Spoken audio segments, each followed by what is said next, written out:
knew what negative felt like. So you didn't want to be that person, especially in the workplace. You want people to be happy around you. Like you said, you want people to feel comfortable coming to talk to you about whatever.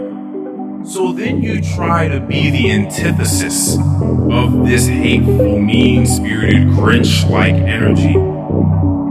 And then you become a clown.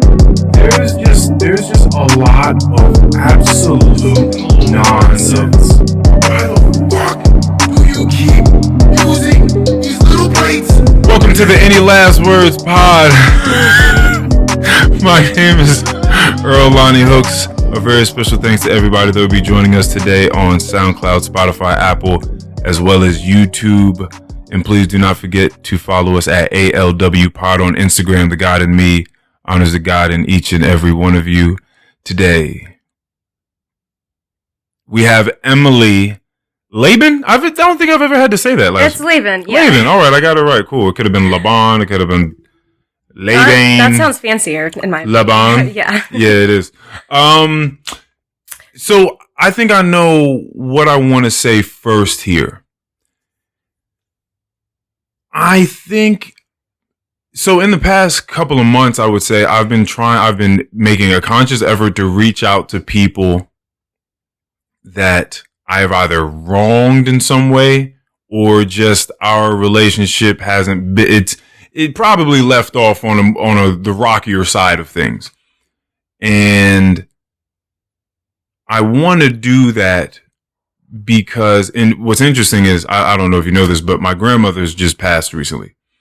And so I wanted to do this before that was even the case. I had been doing it before that was the case. And I think this maybe just reinforced that idea of making sure that my relationships with people are as solid as they're going to be before anyone else goes anywhere, before anyone else is taken from the planet in physical form. Like, I just need people to know that as far as I'm concerned, things are good.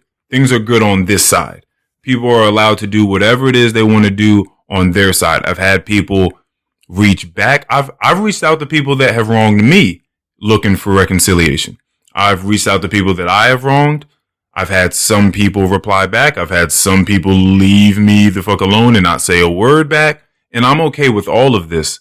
What I will say is that you and I, we're not really of this cloth. We're not cut from this cloth, like meaning our relationship didn't leave on rocky path. Did it? Wait a second. No, it didn't. It didn't? Oh, it didn't. Okay. Nope, I'm positive, and you would know. Okay, cool. All right, cool. And if we were still rocky, I would also let you know. Okay, cool. Just want to make sure of that. I don't know if I'd be here if that was the case, but I would want to be here because I would want us to fix it. Yeah, I like that you're reaching out and wanting to do that with your relationships. I think that not a lot of people have want to do that, and they might want to, but they might be scared to, and they might not know how to do that. So I think it's really good what you're doing. So thank you for having me on. I know you've asked me to come on a few times, and you were very excited. So I love your excitement. So thank you. Yeah, no, you're very welcome. And I was just having a conversation with a friend, and I was telling them that and maybe this is also a reinforcement that came from my grandma's passing, but listen, also, not to be flippant about it, but she was old. I mean, she was like about to be 92 years old. So it's not like this was just like a whirlwind of just malicious intent from the universe. It just came and caught us all off guard. It wasn't like that at all. But people can go at any point in time. People go all the time. I just heard a story about, do you remember like last week, I guess we had like a small blizzard of some sorts. And did you hear about I-95 just being backed up for hours? I mean, people were on I-95 because they couldn't get plowers and stuff like that to come get snow off the highway. Yep, that's crazy. I know a few people who were stuck in that. People were there for like a day. People were just sitting there in their cars. And there was a guy, because in my mind, I'm like, yo, I'm getting out the car. I'm getting out of the car at some point, probably about 2 hours. I'm still waiting. I'm probably still waiting around 2 hours. Around 3, I'm questioning things. I'm like, all right, what's going on? Once you get on your phone and you realize that this is a thing where it's on the news, people are talking about it, it's trending, and no one's going anywhere, and it's kind of definitive that no one's going anywhere, I'm like, okay, well, I'm going to get out of my car, take my wallet, and I'm going to trek to the nearest hotel. No matter where that is, I'm going to find a hotel, because I'm not going to sit here and just burn gas in this car all night long. And I'm also not going to turn the car off and sit in an ice box. And freeze, yeah. And freeze. There was a guy that got out of his car and walked, and I don't know the particulars of the story. I'm certain it's not too difficult to find it, but he ended up dying trying to get home. And, you know, there's no shortage of stories of people dying every day for whatever the reason is. But when you read a story like that, my mind goes to, this guy left his house in the morning. Maybe he had kids and maybe he had a wife, whoever. Hey, I'm going to work. Regular ass day. You walk past the people that love you. Maybe you give them a hug, kiss, whatever, but you don't embrace them like it's going to be the last time that you're going to see him. You give them a quick, hey, all right, good to see you. I'll see you later. Bye. And then you leave and you go to work, and then now I don't know, maybe you have a great day at work, maybe you have a second day at work, whatever. You're thinking about whatever it is you're thinking about. You're distracted. You get in the car, you go home, or you're in the car trying to go home. Blizzard, you're stuck there. I'm like, damn, I need to get home. The last thing that you're thinking about, or anyone that knows you is thinking about, is he's not going to get home that night. Mm-hmm. It's the last thing. And so that reinforcement that I'm speaking about is that when you say I'm excited for you to be here, sure, like I think that's a cute word for it. I think that I am prodigiously grateful to have you here, to spend time with people that I share good energy with these days. I'm just beaming with gratitude these days in a way that I didn't really know I could have. It's my old age. I'm getting older. It's just what happens. You're enthusiastic, and I love it. So am I. I am a bit eccentric. Yeah. And so now you and I, haven't really spoken until like the last couple of months for, what was it? Almost 9 years. Maybe coming up on 10. Right. That's a long... The way we're looking at each other, this is a very, very long time. And yeah, man. Yeah. I'm glad we're able to do this. That's almost a decade, which is just crazy. And in my idea that sometimes I think we all kind of get caught up in, I don't think it's just a me thing, of getting to the next place.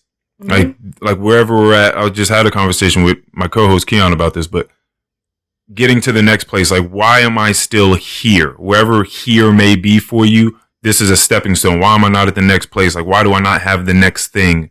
I want to accomplish more. I need to be there instead of here. I don't know about this for other people. I don't know how you look back on it. Maybe we can have a conversation about it. When I look back at my prior places of employment and just places in life, even though I know when I was at Tropical Smoothie, I was thinking this, like, why am I here? Like, I should be in another place. I shouldn't be, however old I was at the time, making $9.25 an hour, blending smoothies and making Caribbean jerk wraps. Like, I just shouldn't be here. But when I look back on those times, I look back with nothing but fond memories. I was just going to say, working at Tropical Smoothie with you and everyone that we were close with, it was probably one of the best jobs that I've had. And I've had a lot of great jobs, and it's always been with other people, but that was my first real job. And the relationships we had, not only with each other, but with everyone else, it was refreshing and exciting. And we were still so young. And I think the good thing is that we all still keep up with each other to a certain point. Not all, but you know what I'm talking about. There's one or two. Shout out to David. You know, David's cool. We've already know a couple people have dropped out for whatever the reason may be. I know Heather went and got married, so hopefully she's doing well wherever she's at. Mm-hmm. But I mean, just the fact that I was like a shift leader there is fucking hilarious. It's literally just because I was probably the oldest person there. Like me and I think Megan that worked there with us were like the oldest people there. Mm-hmm. So it would have made sense that we would have been. And then I think David came afterwards. But either way. And then I came. But the fact that I was leading shit, I was smoking so much weed in the playing Scrabble. We loved Scrabble. Look at the stuff we were doing. Yo, there was not a day where I was not high working at Tropical Smoothie. Mm. Not one day. Not one day. Not one. I worked there for 2 years. Yeah. Every single day.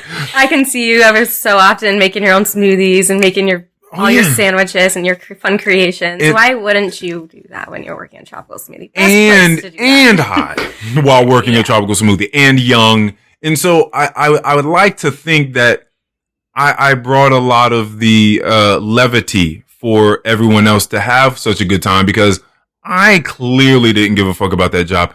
Did I tell you about the time that I closed the store like 4 hours early one time? You might have, but that doesn't surprise me. So maybe there were 2 new people there, and I forget their name. One of them was this chick, and she was tall. Her name was Drayla. Oh, does that ring a bell? Yeah. Her and someone else. In both of these people, it was like their first week, and I got stuck with both of them like on a training shift. If you remember, there was someone that knew how to run the machine, the cash register, someone that knew how to make the food, someone that knew how to make smoothies. Now, I could do all these things clearly by this time. And you were doing all those things. And when you started making smoothies. So, Drayla, who was there, she was making smoothies. She hadn't got on to making food yet. So, clearly this other person hadn't got on to making food yet. So that means that I was going to have to be able to like take orders and then at some point get done, take 5 orders, run back, make some food while they're making smoothies. Mm-hmm. But they also sucked at making smoothies because it was their first week. So ultimately, we have a line out of the door. It's a hot summer day. This isn't in the dead of winter. This is a hot summer day. Uh-huh. I know what you mean. And I'm taking orders. I'm running back. I'm making the smoothies. I'm making the food. I'm coming back, taking orders, and I'm just running around. And it got to a point where it was insane. You're probably timing, okay, this smoothie has 45 seconds. This one has a minute and 30 seconds because some of them take longer. And then during that time, I'm going to go make this sandwich real quick. And then it's going to take 30 seconds in the oven. So then I can start making this one and then run back and forth. That's exactly how we did things. Priorities. Exactly. And you know what? I guess it got our steps in because we ate a lot of food and smoothies during that time. Yes. And, good workout. And by the way, for anyone that does have a job in which you have to get up and move around doing it, don't take that for granted. Mm-hmm. Those steps, it means something. Having to sit down all day at a desk job, I'm sure there's some perks there too, depending upon which desk job it is. But if you have to be up on your feet moving around, that matters. That's some sort of exercise that you otherwise would not have gotten. Mm-hmm. So, yeah. I had to do that. I was always on my feet, and then now I'm at a desk job, which I love. But, it was definitely an adjustment. So I started serving again because I missed, getting my steps in and being face to face with people. And, but it's just time management's a really big thing, and your health is a big thing. So, make time to go to the gym, make time to go to stretch, like how you were talking about, how you make time in the day for that. So there's, things that we need to consider that are so tiny, but will make such a big difference in your day. And I'm still working to find what those all are for me. But just the fact that someone is working on themselves and trying to find that's all that matters. Yeah, it's funny. You say that the things are tiny, and I completely understand what it is you're saying. They seem tiny because they're things that you can probably give 10 to 15 minutes to, right? Like, so that sort of tiny. They're small in time. Maybe they're also to you small in, I'll tell you what these things are not small in: significance. They seem small in significance because they don't take much time to do. they don't seem as though if you do it this one time, you're going to get whatever is tantamount to, I don't know, maybe something fulfilling that you would have to take weeks or months to do. This is the point I'm getting at, because I'm not doing a good job explaining this. Here's the point I'm getting at. I was reading a book. This guy was talking about a relationship he had seen someone in. And the relationship was of, I believe, his stepfather and his wife. They had been married for like 20 years, 25 years. And one dinner, everybody came. It was like 10 people at the dinner. The wife comes and she's setting all the food on the table. She puts, this is so funny to me. She puts these plates in front of everybody.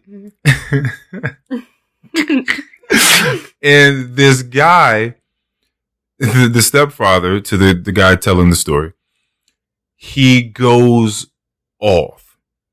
Now, that guy could have just been having a very bad day that day.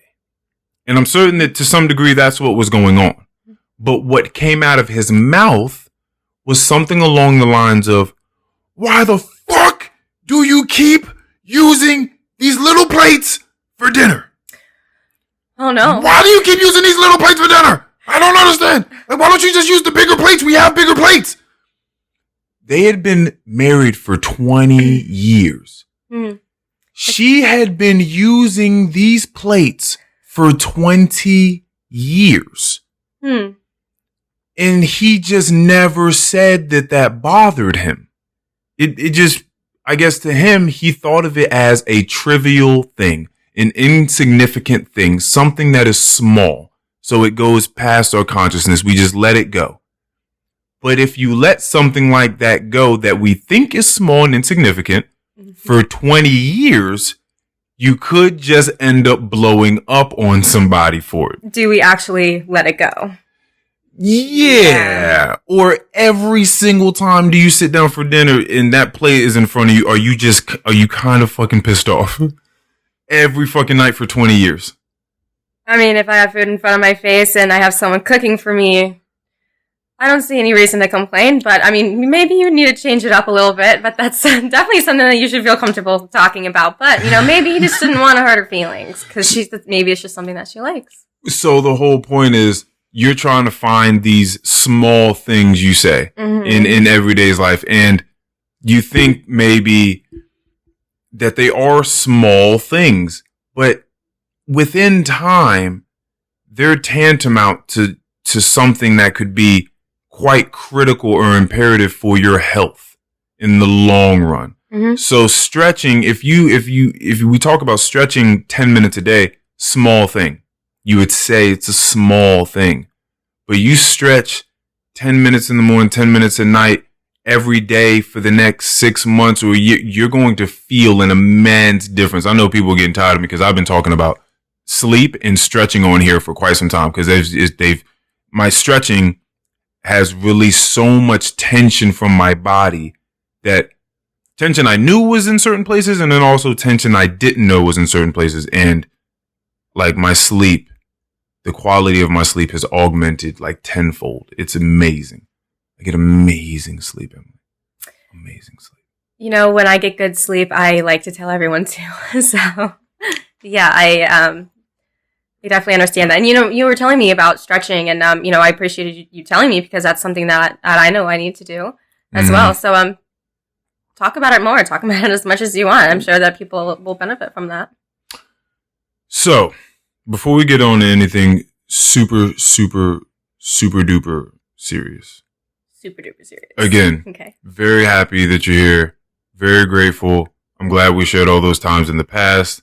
I'm glad that for whatever series of reasons, we were able to come together after 10 years almost of not speaking and just hit each other up. Oh, hey, how you doing? Oh, wait, hey, I remember you. You're still cool. Or we were cool then. Seems to me that you're not a fucking crazy psychopath now. We can probably hang out. What's going on? Yeah, you know what? We got along so well back then, and we still do now. It's just the way our relationship is. It's really great that no matter how much time has passed, you can always come with an old friend, and that's just something you don't want to forget if you have those people in your life. So we hung out. Good. Oh, I'm saying that we've both changed. We're both completely different people. Yeah. And I'm so glad you didn't get the worst of who that person was. Because you say you didn't remember me being like any sort of, I don't know, malignant person, but I'm just glad that you didn't get the worst of that person, because you know what, honestly, when I met you, I was probably on the latter end of a lot of the worst stuff that I was kind of doing. So maybe not. Well, you are a lot more open now, so I definitely think that's a trait, or that's something that has changed in you. At least you just feel like at least you're open with me. Yeah. Than before. We were a lot younger. So yeah, thank you. Yeah. Yeah. So when we hung out the first time, one, you spoke about the fact that you could speak about your job, right, forever. Yeah. Before you get started, because I'm gonna let you go for a second. I like when both sides of the story are being told. I think that a lot of times when it comes to management, people just talk about how much they hate management as a whole, and people don't think about how much stress a manager has to deal with dealing with various people when various people only have to deal with one manager, right? It's not quite reciprocal. These are different weights on these people's shoulders. Manager has higher ups that they need to answer to. They have expectations, sales numbers, things that they have to be keeping in mind, as well as managing however many people are underneath them. Then the people underneath them are just thinking about what it is they have to do that day with their job description and a manager that is managing them. It's not quite the same. And when I think about what it is you do, one, maybe I don't hang around with enough people that do what you do, but I've never heard anyone talk about it the way that you do. I've never heard anyone take pride and take as much like care and passion into what it is this is. And thank you. And so, and from my experience, people usually look at this position and be like, they don't give a shit. Like, I'm not at all excited to talk to this person. They're not going to get shit done for me. They're just down there having a good old time. Like they don't care. So I'm just going to let you go. What is it that you do, and talk about anything that you would like to talk about inside of that? Okay. Well, I think I'm just going to start with why I do what I do. Okay. You just said that, if someone were to say, like, oh, I'm in HR, they're going to be like, oh, they're not going to help me. And we might have, a bad view, of the profession. And I'll tell you why. I think that, HR, it's not really talked about often because it's not very common. But so let's say if you were in an elevator with someone, you wanted to spark up a conversation, you're at a networking event. And you ask, oh, hey, I'm Emily. What's your name? Oh, I'm Susan. Oh, hi, Susan. What do you do for a living? She says what she does. And then I say what I do. And they might say, oh, sorry. And I'm like, well, I'm not sorry to be in my profession, but it seems like there's an idea for HR is that we are, big apologists. We always apologize for things. We're the no police, but there's no reason to apologize because HR it's a hard job, but so is a lot of other jobs and businesses and functions. Whether you're talking about employee relations, compensation, benefits, law and compliance, training, development, all of those things come into play, and it's so important. And I think that we play such an important role in, coming into this role. I did not. I had no idea what fell into my lap and how blessed I was. And so you definitely wear a lot of hats. The best thing about it is that there's not any other position that you get to interact with all of other departments in whichever company you are working with. Oh, right? Yeah, so, for example, if you go get balloons at the store, at the bottom of your balloons, there's going to be a weight at the bottom, right? And I think that's what HR represents. We're the weights at the bottom. We are in connection with all the different kinds of departments, and we get to talk with everyone. So we have an insight about the entire company, and that's really what we do. So not only that, we get to talk with everyone. We get to connect with all departments. And that's a really big thing. And culture, that's a really, really big thing too. People, they spend their whole lives trying to find the job that they want. Some people find it early, some people find it later in life. And if you don't find it and you think that's your role, do not stop looking for it. But people's main goal in their lives is to find a job that they enjoy. And while you find a position and it's great that you're paid well, but isn't there something more to that? And I think that's where HR comes in.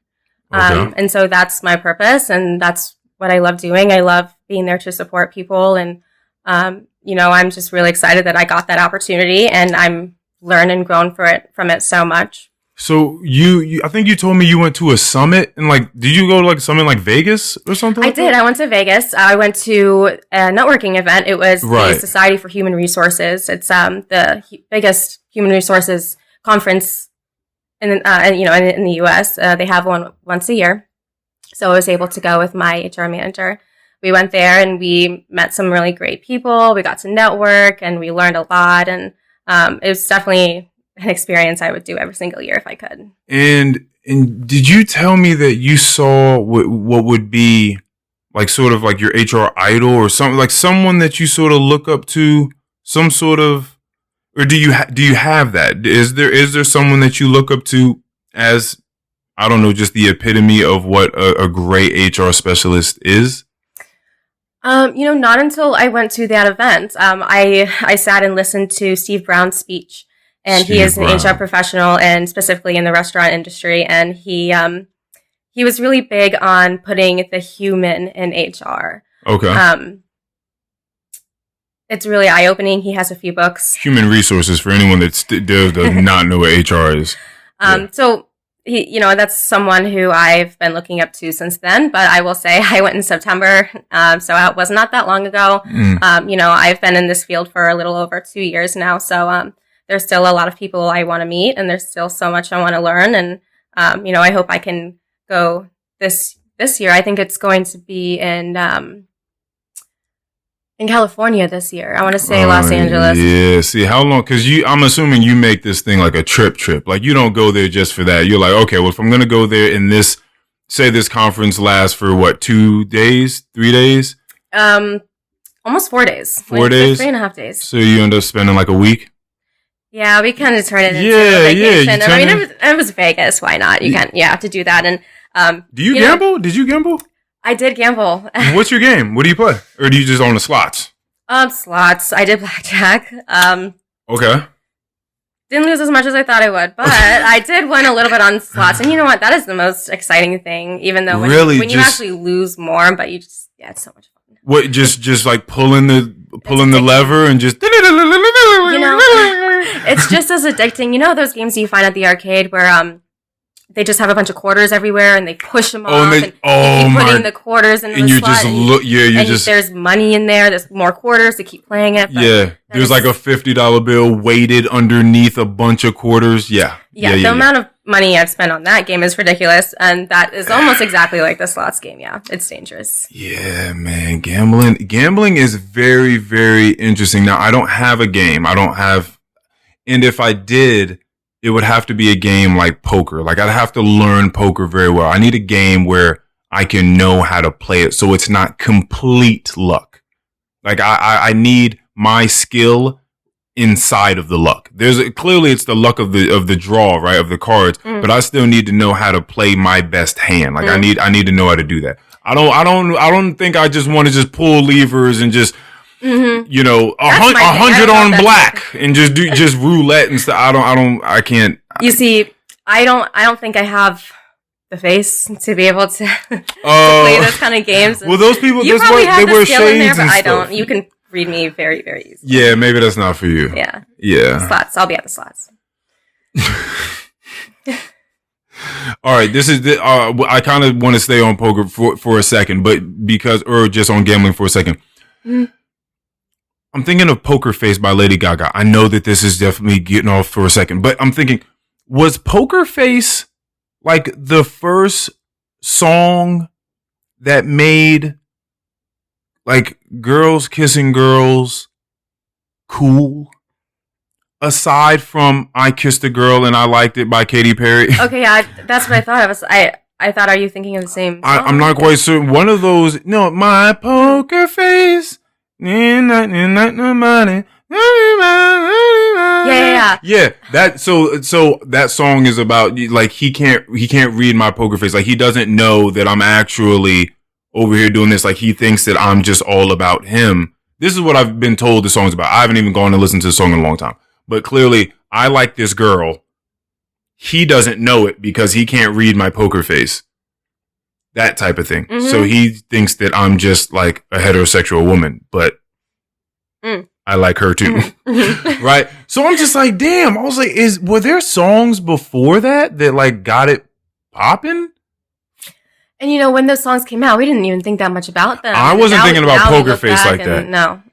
Kissed a Girl, and I mean, that was just very explicit. So, like, she said, "I kissed a girl, and I liked it." So I was like, oh, okay, that's what she's talking about. Poker Face, I didn't quite get that one. That one, whenever that came out, that went over my head. I was too young for that. But I was just like, damn. It was catchy, though. I still listened to it. I still jammed out. I was like, damn, like they kind of put it on, like they kind of paved the way for people to feel all right going out and just kissing people that look like them. That's cool. Anyway, now back on to gambling. Mm-hmm. I've kind of gotten hip to this FanDuel sports book. I'm not doing it, but that gambling has sort of opened up for people. So instead of having to go and drive to casinos to fill this void that they have, this addiction that someone might have, it's not an addiction for everyone. But people that did have an addiction, I thought about it. I was like, wow, this is the first, like, this is the day and age where we have just seen, and I also want to say that I think there may be only like, I should look this up, maybe like 15 states top, something like that allow this online gambling on, like, you know, sports and stuff like that. But it's like, wow. This wasn't open for people before. Drugs were there. People knew how to get drugs. People knew how to get alcohol. People knew how to get on Tinder and go fuck somebody. Like, people knew how to fill their other addictions. If you were going to gamble, unless you, I guess, you live close to the casino, or you had a car, you had a way to getting to the casino, or you just knew like some little speakeasy type spot where people go and gamble, or just you and your friends just get, unless it was like that, it wasn't available to you on this level. It's like just legalizing drugs in a sense, I believe. So now people can just get on their phone and have this addiction that they haven't really been able to fulfill in a way that they have before. And I got on there because I was trying to help somebody do something. I was trying to help somebody place a bet. Mm-hmm. And the very first thing you see at the top is like, you have gambling problems? Call this number. And it's like, oh, wow. Like they're hip to the fact that clearly, immediately, as soon as you open this thing up, people are going to lose a lot of money that they can just lose from the comfort of their own home without having to go anywhere or see anyone or do anything really. You can sit in the comfort of your own home and lose as much money as you want. And I've heard too many stories about people losing rent money, mortgage money, car note money, bill money, whatever type of money. Yeah. It's like, now you can just sit at your house and do that. Crazy. I mean, hey, if that's what you like to do, go ahead. But hey, the uncertainty for me to be sitting down and how much might I lose in a few minutes? That's scary. Yeah, so that's what I was thinking about when you're just talking about bling, bling, bling, bling, just pulling the lever and the idea of being in the casino, and it's just bright lights and loud noises and no windows and gold trimmings everywhere and people walking around giving drinks out. It's just, I'm like, that's the place it's not even my thing. I've never really been a gambling Me neither. That was the first time I ever done it. Mm-hmm. You think you want to do it more? You know, we got the MGM right over here, right? I mean, I think if I were to go back, or if I was with a group of friends or, an occasion, I think I would, but I don't think I would want to do this on a Saturday night. Yeah, it's just like not your thing. Yeah. Okay. Well, my luck isn't that great either. So. I feel like I would not be very lucky. You know what's funny is I don't think that unlucky people know that though. I think that like that people just kind of go there and they don't know. Screw it, let's just have fun. Yeah, we're gonna have some drinks. I'm gonna win. Like today is gonna be my lucky day, and so I'm glad that you have this awareness. Hold on, why do you say that though? What? Let's get into that for a second. Why do you say your luck isn't great? I don't know. I just feel like I would just lose all my money. But what has life shown you? Like what has come across where you now have this idea that if it's not up to me, if it's just up to the universal laws, it's not going to go well. It's like Murphy's Law in a sense. Someone told me at a point in time that they felt like their life was, if it can go wrong, it will go wrong. That's what they said to me. I was going to say, you're probably just jinxing it in your own head. Mm-hmm. Who knows? I don't know. But that's just, what I thought. Do you feel like you truly have bad luck? Like when you're just going out and about the day, like just things just tend to go not ideally for you? I think now we're getting into like these little things, but I think in a general sense, like if I'm ever in a contest or in a raffle, I never win those things. Oh, yeah. And you know what? I won a raffle and it was the first time I've ever won any raffle or contest or anything. And it was at my job. We were at a holiday party and I won a really cool gift and I was very, very excited. What about? And that's such a good feeling. So I don't know. Maybe it's just in the past. I just haven't been lucky with games or contests. You won a raffle with this job that you have. I did. Yeah, I got lucky. Right? See, it's just, you just got to shift the perspective. It's just about what is it exactly we're looking at and how are we looking at it. Yeah, attitude and perspective. Yeah, because this thing kind of fell into your lap, in a sense. This job that you have, right? Well, it did. The opportunity presented it, to myself, but I think I definitely worked to be able to get that opportunity for it to come into in my lap. I was a bartender at a country club, and these members, they usually have a lot of connections, whether it be their own businesses or their friends, and they're networking professionals too, real estate as well. So they just know a lot of people. So once they started to get to know me more, and I've always been a bartender serving and, been in the service industry. And, I think I've always had a great work ethic. I'm not afraid to admit that. So I work really hard, and I think I have a good personality. Why would you hire a bartender if they don't have a good personality? And the fact that someone came to me and they said, hey, we want you to interview for this company. I'm the face of the company. I was a recruiter. I'm the HR person. And, back to being in an HR, you are the core of the company. You are how things work. You're the go-to person, and it's extremely, extremely rewarding. It's funny because you keep saying like the base, the weight of the balloon, right?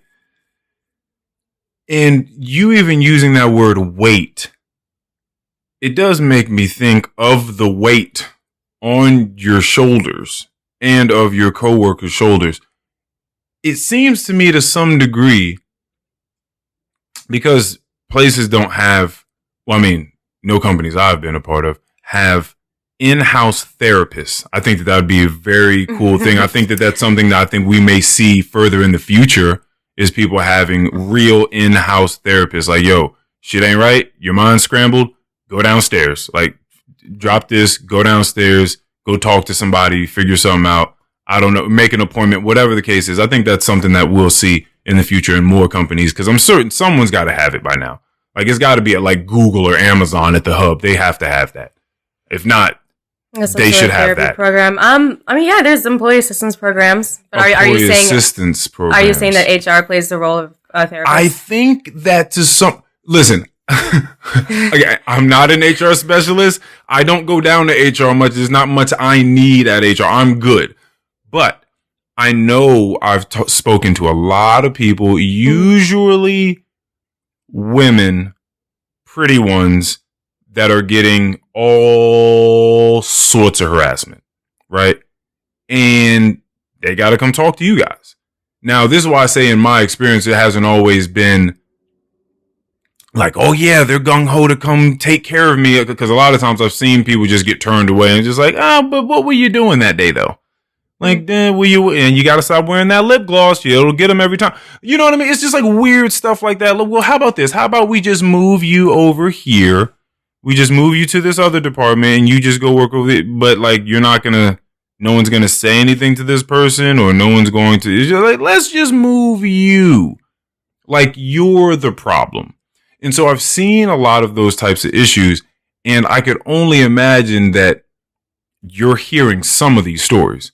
You're hearing stories about all different sorts of stuff. It could be money issues, harassment issues, whatever it is that you deal with. I mean, it's a big umbrella that HR deals with. And so to some degree, you have people coming down to you distraught, upset, dismayed, trying to figure out how the fuck they're going to continue their job in a way that, is nice and pleasant. So I'm certain you take on something emotionally from these people. Is that a correct assessment? Yeah, I absolutely do. And I do just want to say, first and foremost, I've only been in this field for maybe 2.5 years. So I'm not a big professional, but I can tell you about my experience. Mm-hmm. And my experience is, let me just jump back to when I say people are looking for jobs, the number one thing might be the money. And, that's great if you find the job that you like, that pays you well. But, sure. What's that actually, there's something else to it. And that something else is being valued, being appreciated, right. being supported. Yeah. We definitely play that role. We can. We do have other programs for that. That's not really my specialty, but we're here to listen. We're here to support you. We always encourage frank atmosphere. If I could cut you off for 1 second, you said that there are programs. You mentioned an employee assistance program. What is that about? Employee assistance programs. These are programs that you can add on to your health insurance. Okay, right. Okay. It can be included in it, or it can be additional. Usually with insurance, or at least the ones that I'm familiar with, they have their EAP program, and they provide 3 free counseling sessions. So 3 therapy sessions, basically with a professional, not me, one-on-one, right. Up to 3. But then if you want more than that, then you can purchase them, but they might be at a discount depending on what your insurance is. So that's a big thing. Mental wellness is a huge thing within the last few years. So if you're out there looking for your job, or even your current company now, if you're struggling with anything, if you feel like you want to help your mental well-being, and you have a job, you should contact your HR department, talk to them and say, do we have this available? And if not, suggest it. A good HR is being, open and frank and welcoming any complaints and being prompt. So, the only constant is change. And so, as we continue to grow, suggestions and change is the constant. Yeah. So it's really important to, if you want some help, if you don't want anyone to talk to, come to your HR department, ask what opportunities are available, because I can guarantee you they will probably have an EAP program if they already provide health insurance. Okay. All right. Now, if you have an insurance card, there's a number on the back of those cards that you can contact that they will provide. They will direct you to the right people to talk to for this program. Okay. All right. That sounds good. But as far as just emotional stability and emotional absorption. Yeah, people need to talk. How do you deal with that? I think people frequently ask or think about, damn, so like, what does the therapist do when they get done at the end of the day talking to all these people? And the answer is therapists go see other good therapists. So like, do you talk to like another HR officer about like things that are going on in there? Like, what do you do specifically? Again, your experience. Well, I think it does depend on the topic at hand. If it's something more serious, then it's usually brought up to not only myself, but the whole HR department. So it's myself and my HR manager. But I think I have a great relationship with, a lot of employees, if not most of them. At least that's my goal, right? So I do keep some things to myself, and it's usually not looking for, advice. It's just really just a vent. sometimes we just need to vent and get some things off our chest. And, whether that be about personal life and work, we're here to listen. But there is definitely some hard times, recently, with the pandemic and the mandates, and that brought up a lot of, sensitive opinions and feelings. And so it's just really important to remain neutral and listen and, be as supportive as you can. It's hard, but, it's also a blessing as well. And, just the big thing is being there to listen. Yeah. And the big thing for me is that the fact that they're comfortable to come to me and tell me about their problems, whether it be work or personal, and really it's 50-50. Sometimes employees will call me just to chat. I had this, I told you about this one person. He called me and he said, "Oh, hey, I just wanted to call and bother you. It's been a few weeks. I haven't talked to you in a long time." Right. That just made me feel really good that, this person was thinking about me and he hasn't seen any emails from me that in a while. Right. Back to the appreciation thing. I think it's just maintaining a good relationship with anyone. Really, it's what is key. Really, just listening and being open-minded and knowing that they can come to you for support. Yeah. I have a deep appreciation for any vocation that trains listening. I think listening is super, super important. I don't think that it's happening nearly as much as people think that it is. It's really a skill that, that needs to be. I don't even know if you can teach listening skills. Can you? Yeah, man. It takes time. I mean, one, there's always literature. Like there's always I have communications books that'll tell you certain facts about listening and what active listening is, what passive listening is, what stops people from actually listening, like the obstacles there. There's a lot more to it than people think when they just say listening skills. I've noticed that. Because a lot of people think that they're actually doing it when they're not. Mm-hmm. So I remember I dated someone, and their job, what they did, I mean, first of all, let me tell you, she was much better than me. When I say that, I mean, she shouldn't have been dating me. Like, at that point in my life, at that stage, she just shouldn't have been dating me. Oh. She was much more evolved and advanced. She was just much more emotionally intelligent at the time. She knew how to better articulate her feelings. Okay. Right. Yeah. She was her listening skills were better than mine at the time. She was amazing. Now her job, I think first and foremost, she was like in the Peace Corps for like 4 or 5 years, something like that. And she was teaching English in some country. I should really remember the country, but this is a long time ago. But when she came back, she was doing work for the government. She was doing asylum interviews. So when refugees from other countries were trying to gain asylum into the United States of America, she was one of the people that were doing the interviews, that were hearing the people out and trying to understand exactly what their plight was to get into the United States. And when I tell you, it's a handful. I've been on this planet, and I said 30 years on the last episode that I just recorded too, and I realized I got to stop saying that. It's 31 now. I'm old. 31 years I've been here on this planet. I've met, and with my personality, I've met a lot of people. A handful of people that I've seen actively listen. I mean, they're there. They're present. They're locked in. It's like there's like a taut rope between their mind and yours. Like they're picking up on everything. And I would be talking to this person, and she would look at me in the way that I hope the way that I look at people now. But she would just look at me in such a way, and you could tell that when someone else was speaking, she was in listening mode. Like you could just tell by her posture. It never seemed like it was time for her to like jump and cut you off or anything like that. She was just sitting there, just like so focused on everything that was happening. And then when you would get done talking and it would register to her that it's time for her to talk, you would see her like snap out of that mode.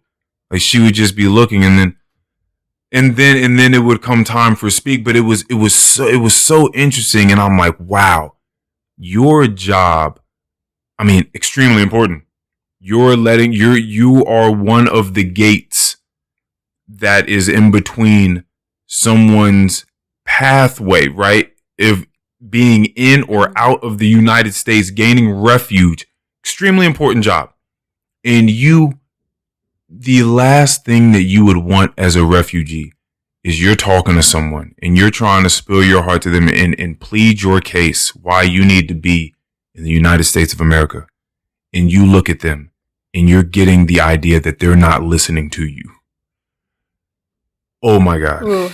Oh, that's scary to think about. And you know what? I'm sure in their mind, you got to book this thick when maybe they only have the time to maybe even tell them this much. So they don't really get to know the whole story in just that one sitting. I'm not really sure how that works. Right. How many times they get to talk, but I'm certain you have to cram your story. Like you have to try to make it as concise as possible. Right. Yeah. And do you ever talk to someone and you're in this really great conversation and then you leave and then you're at home and you're like, oh man, like I should have thought about that too.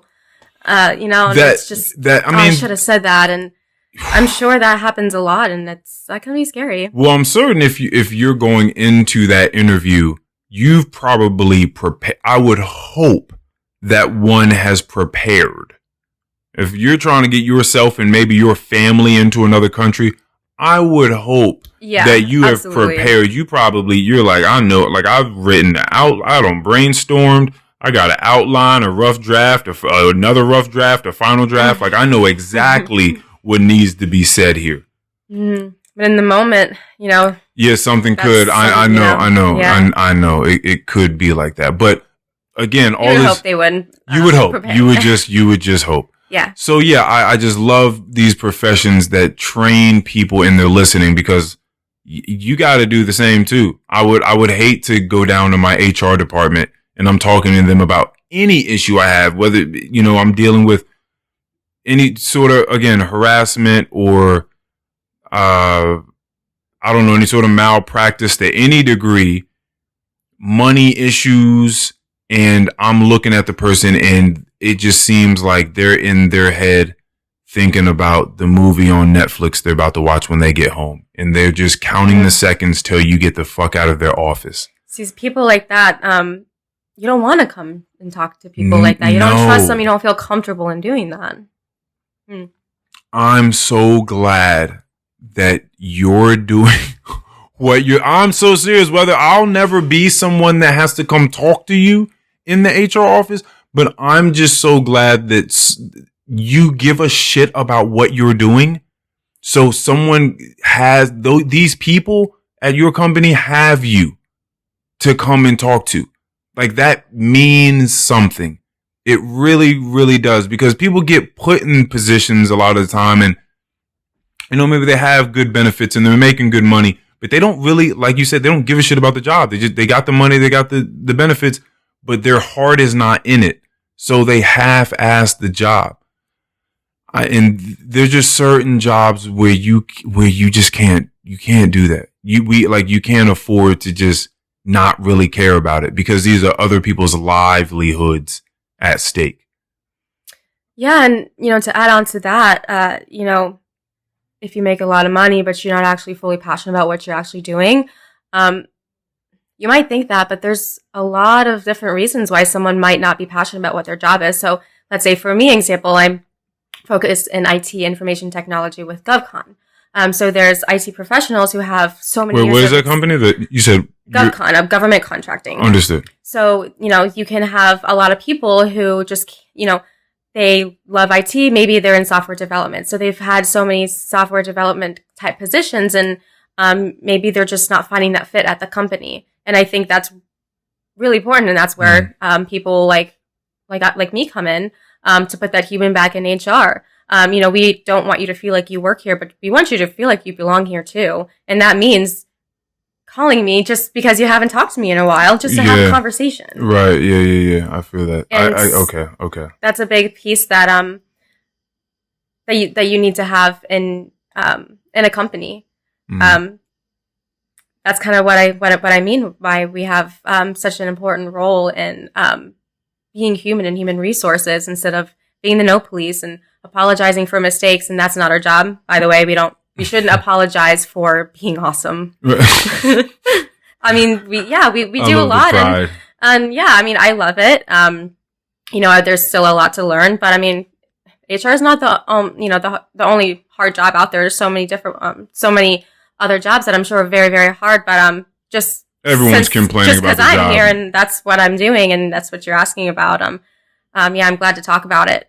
But yeah, coming to people, feeling comfortable, and having that kind of tight-knit relationship is really important, and that's what I love doing.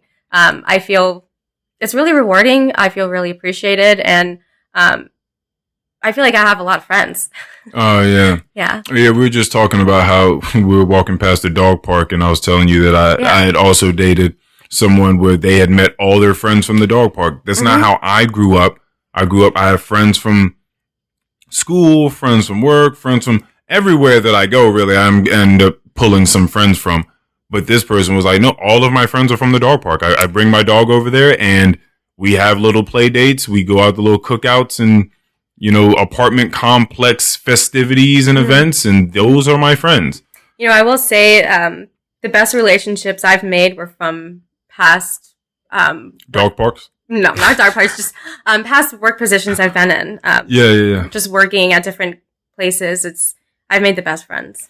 Yeah, I was thinking about some friends that I've made too. That's another thing too, is that idea I was referencing of trying to get to the next place, going to the next place, but you just never know where you meet people. Mm-mm. You never know. Sometimes you're in a rush to go somewhere or get away from somewhere or do something else, and you're just not understanding the possibilities, the beautiful possibilities embedded in anywhere that you are at the time. Mm-hmm. And so I've met plenty of great people over the years you're at, like you said, every single job I've ever had, I've come away with at least one really good one. At least there's always a go-to person in each place you've been at. Yeah. You're like, I can always hit up 2 or 3, but there's always at least one that's like, they're on my team now. Like, they're in the circle. Like, as I go through life, I'm picking up people and putting them in a closer, tight-knit circle. And like, there's always one from every place. Yeah. And the one thing that I've noticed is that the best relationships come when you're really not looking for them. It's a big thing for me. Bars. Go ahead. No, just my closest friends, each and every one of them. I wasn't out looking for a relationship. It just happened. They just walked in my life, and you'd really be surprised on who just walks into your life when they're supposed to. And it's a really great thing when someone walks into your life and you don't know the impact that they're going to have on your life. Mm-hmm. And even if they aren't in your life forever after that point, they still are in your head. They're still in your heart. No matter if they left a rocky relationship or bad, they still kind of made you, I wouldn't say made you into the person you are, but you learn from every relationship that you have. Yeah. And I will get a little bit off for a little bit. I don't really do resolutions because I kind of feel like I'm always improving myself. If I want to fix this, and I'll fix it. I don't have to wait till January. But one thing that I was at my my networking event, the SHRM conference in Vegas, and Steve Brown was saying that if you're stuck with me in an elevator, you're going to hate me. And he's saying if we are in an elevator together, I'm going to say hi. I'm going to tell you my name. I'm going to ask how you are. Mm-hmm. And I've never really done that. I've just kind of kept to myself in an elevator, no matter if I'm at a hotel or if I'm at my office building or some random place. A new thing for me is I just, hi. Like, if you're with me in an elevator, what's the silence? I want to break that silence. And that's something I kind of wanted to start doing. Okay. So you never know. One thing, one hi can lead to a great relationship. Yeah. That's very, very true. I've had too many people. I mean, I used to, when I was just like running rampant on on like Tinder, Hinge, like those sort of dating apps, there was always these expectations of just like stating exactly what you want. And people on there like, I want a husband tomorrow. I want, a boyfriend today. I want this, I want that. But it was very definitively stated exactly what it was. And I always thought that it was quite interesting. Everybody clearly is entitled to go and look for whatever they want to. Mm-hmm. But I've had so many friends tell me, like, man, like, I want a girl. Like, I need a girlfriend. First of all, relax, buddy. Like, I need a girlfriend. Like, I need this. And I've seen people go on repetitive dates and it just end up dried up, barren wasteland of what could have been an opportunity. I think that a lot of that has to do with the fact that they're going into it with these wild expectations, these extremely definitive expectations, and they're not giving the opportunity, the moments that they are sharing with that person, the opportunity to breathe and be what they could be organically. You're trying to marginalize someone into who you think they ought to be for you. You are not fully present in that moment if you have this thought of this purpose in the back of your head. Yeah, you can have it. Sure, we're not going to judge you for wanting something, but even if you think you're not thinking about it, it might still come out, even if unintentionally. Yeah, for sure. Yeah. I can totally agree. When I say relationships come when you really aren't looking for them, the best ones, I have so many great friends that came that way. But then there are some times when I have been on a date and it just didn't work out. And that's okay. But then you'll also have this date that you might have not met on like a dating app. It's just someone you met out. Right. And your first date turns into a 3.5 hour first date. And I'm like, wow, that's never happened to me before. So that's kind of crazy. And it's a great thing that we get to experience. So even a high in an elevator can change your relationship before you. 3.5 hour date. Let me ask you something. What do you feel like has to be there in order for a date to reach those sort of lengths for you? Like, what has to be there? It's just the chemistry. The conversations just flow.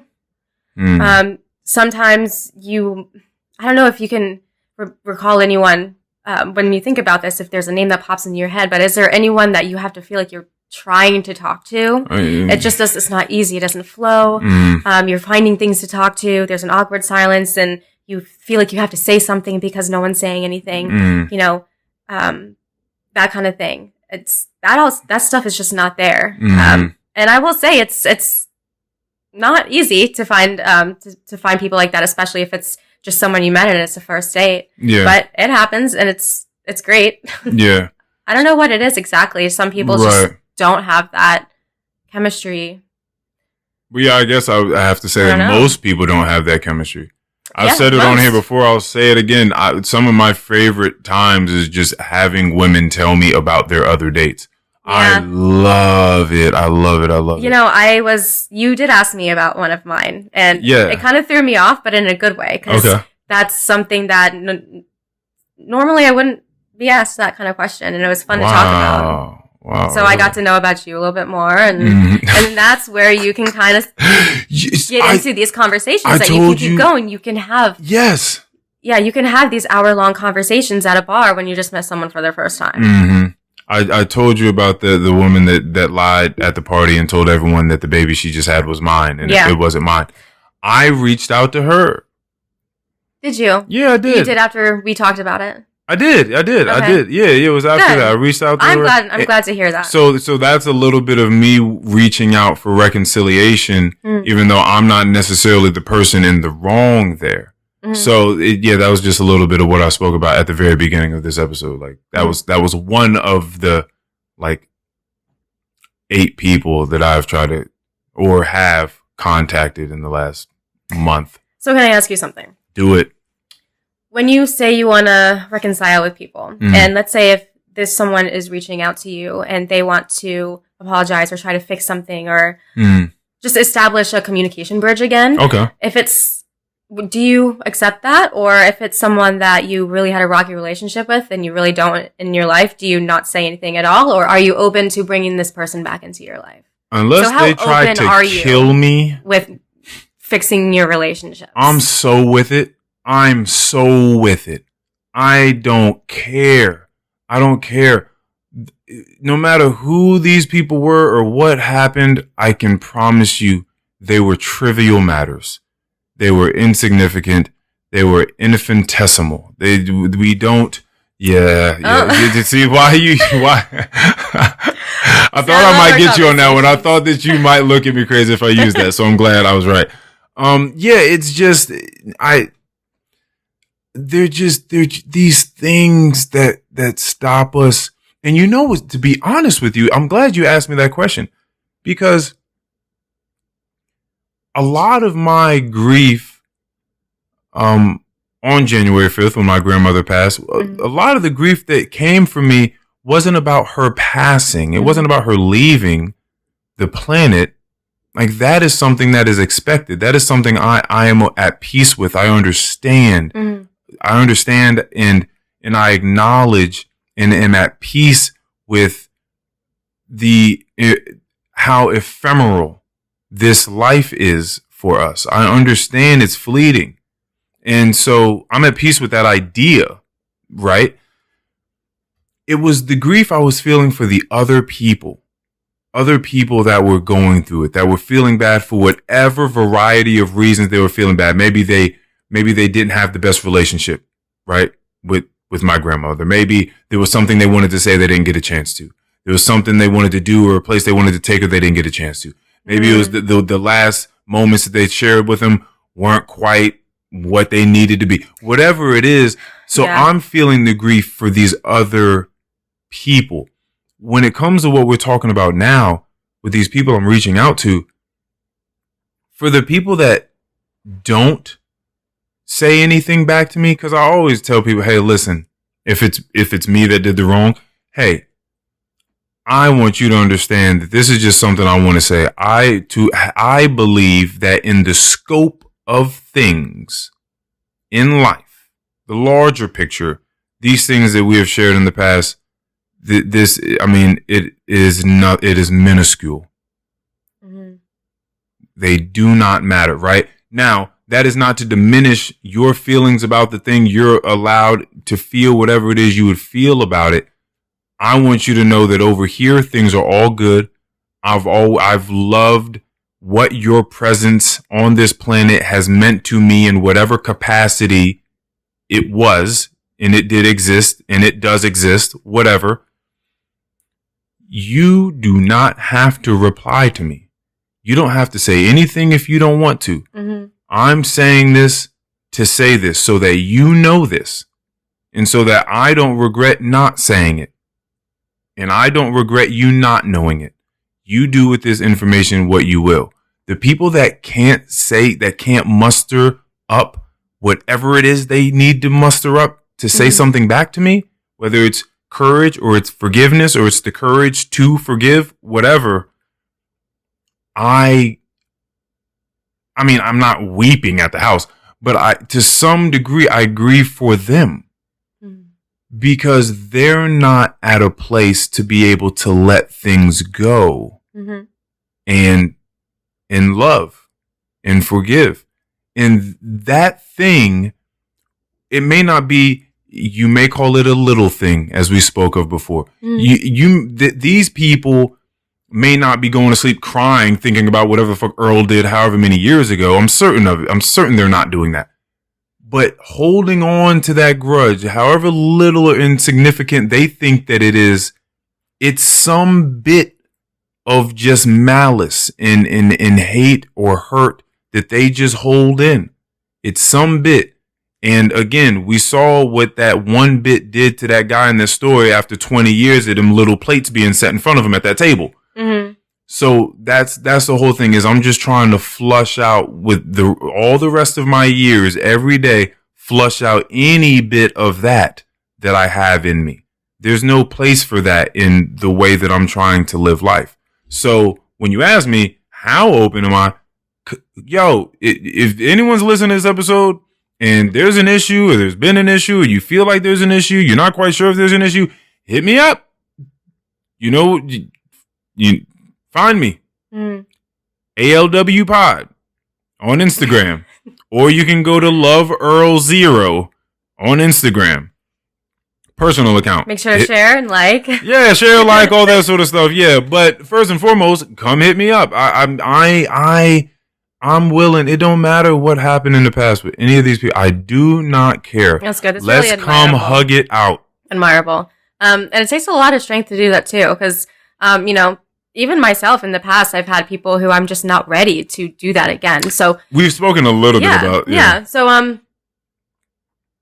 it's about taking care of yourself before you can. Yes. You are able to do that with someone else. Yeah. By no means. Just be reaching out. No. By no means do I just think everybody's just going to. I do not expect everybody to just start picking up the phone. Oh, Earl said it, and just start picking up the phone and just calling all these people and just say, "Let's be friends." We be friends? Yeah. Why can't we be friends? No. Who sung that?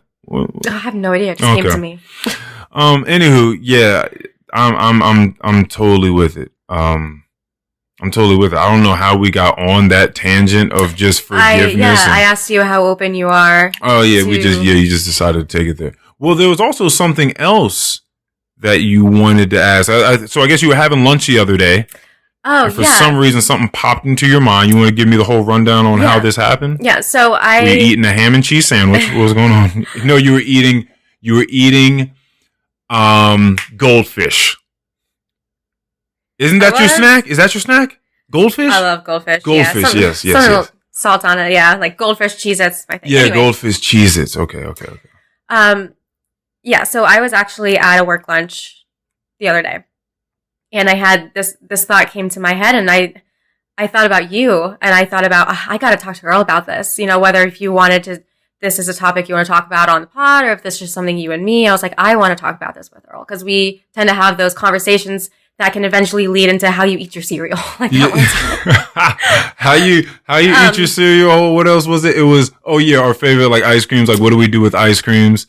And that's when you found out that I have banana mint, Reese's Cups, gummy bear, and you were like, "Oh, well, I can't eat gummy bears because now the gummy bears are hard." Yeah. And the bit of the gummy bear tasting experience is the fact that if you keep them like in between your thighs, like at a movie theater, and you pull them out, then they're all kind of like warm and gooey, and they melt in your mouth. Yeah. And I'm like, damn, like this is getting deep if you really think about it. But the whole reason why I like to have the gummy bears in there is because now you get to suck on them for long enough to get them to that point. Yeah, that was interesting how that came into that kind of conversation. It is. No, but I thought about something, and I was like, I want to talk to Earl about it, and I can already tell that this is something that you're going to be a little bit iffy about. Like you're no. Me? Well, you're going to have your opinion. Okay. And so here's the thing. So I had this negative thought in my head. Okay. And I was like, okay, I want to talk about it. But then I was able to think about it more and resolve my negative thoughts. Okay. After that. Okay. But I do think that I'm not the only one who might have this kind of thoughts in their head. So. And you didn't talk to anyone else about this? Like you just did all this on your own? This is the first time I'm bringing this up. So talking to you, talking to whoever's listening. Thank you. So this has come up a few times within the last 4 or 5 months. When people ask you, how are you?